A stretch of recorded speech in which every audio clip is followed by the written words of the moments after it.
नमस्कार दोस्तों। एक इच्छाधारी नागिन होती है बहुत ही खतरनाक। जब चाहे वो किसी का भी रूप धारण कर सकती हैं। वो हमारे बीच में ही होती हैं लेकिन हम उसको पहचान नहीं पाते हैं। और हाँ दोस्तों, यदि हमें कहीं पर भी नाग और नागिन का जोड़ा मिल जाए तो हमें उन्हें बिल्कुल भी छेड़ना नहीं चाहिए।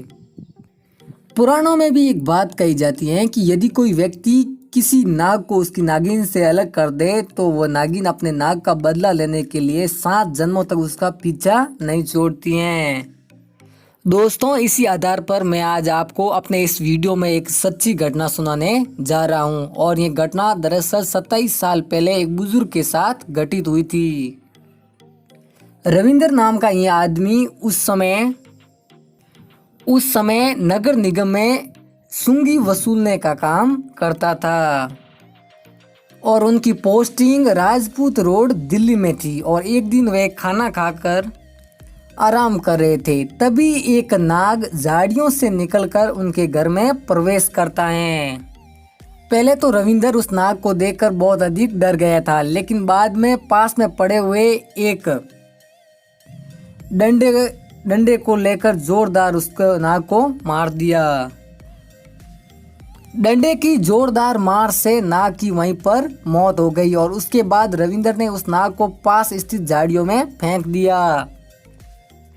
लेकिन जब रविंदर के साथ काम करने वाले व्यक्ति उनके पास आए और उनसे पूछा कि तुम इतने डरे हुए क्यों हो, तब रविंदर ने अपने साथियों को बताया कि उसने भूलवश एक नाग को मार दिया है।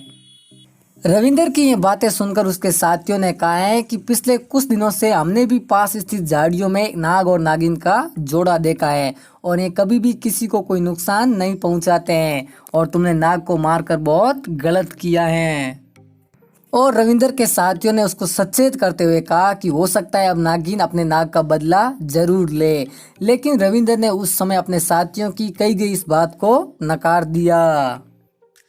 लेकिन कुछ दिन बाद रविंदर का वहां से तबादला हो गया और वो सादरा दिल्ली में जॉब करने लगे और वे उस बात को भूल चुके थे। लेकिन 9 साल बाद एक बड़े अधिकारी के रूप में प्रमोशन उनका वहीं वापस राजपूत रोड दिल्ली में हो गया। रविंदर पिछली सारी बातों को भूल चुका था, लेकिन जिस दिन उसने एबी रोड राजपूत में अपनी ज्वाइनिंग ली थी, उसी दिन जब वो खाना खा रहे थे तभी उसके सामने एक नागिन आकर अपना फन उठाकर खड़ी हो गई। कुछ भी करके रविंदर ने उस समय नागिन से अपने आप को बचा लिया और मौका पाकर वहां पर पास खड़ी साइकिल लेकर वहां से भाग निकले। कई किलोमीटर तक यात्रा करने के बाद रविंदर बहुत अधिक थक चुके थे, लेकिन नागिन उनका पीछा करना बिल्कुल नहीं छोड़ रही थी और वे सड़क पर चलते चलते ही वहां पर बेहोश होकर गिर गए। और उसी सड़क के दूसरे किनारे पर कुछ मजदूर सड़क मरम्मत का कार्य कर रहे थे। उन मजदूरों में से एक मजदूर का ध्यान रविंदर की ओर गया। तब सभी मजदूर रविंदर के पास गए। उससे पहले कि वो नागिन रविंदर को डस लेती, वहां पर सभी मजदूरों ने उस नागिन को भी वहां पर मार दिया। और जब रविंदर को होश आया तो उसने देखा कि उसके पास किसी ने नागिन को मार दिया है। और जो सड़क का कार्य कर रहे थे उन मजदूरों में से एक मजदूर बहुत बुजुर्ग थे और वो जान चुके थे कि हो सकता है ये नागिन अपने नाग का बदला लेने के लिए इस इंसान के पास आई हो। तब उस बुजुर्ग मजदूर ने रविंदर से कहा कि आपने इस नागिन के नाग को मारकर बहुत गलत किया है। ये नागिन आपके 7 जन्म तक भी आपका पीछा नहीं छोड़ेगी और जब भी इसका पुनर्जन्म होगा ये अपने नाग का तुमसे बदला जरूर लेगी।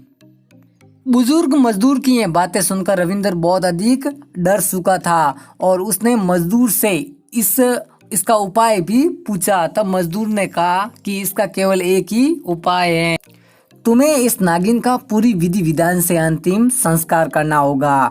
क्योंकि जिस प्रकार एक इंसान का पूरी विधि विधान से अंतिम संस्कार किया जाता है, उसी प्रकार इस नागिन की सीता का भी अंतिम संस्कार पूरी विधि विधान से करना होगा, तभी इसकी आत्मा को शांति मिलेगी।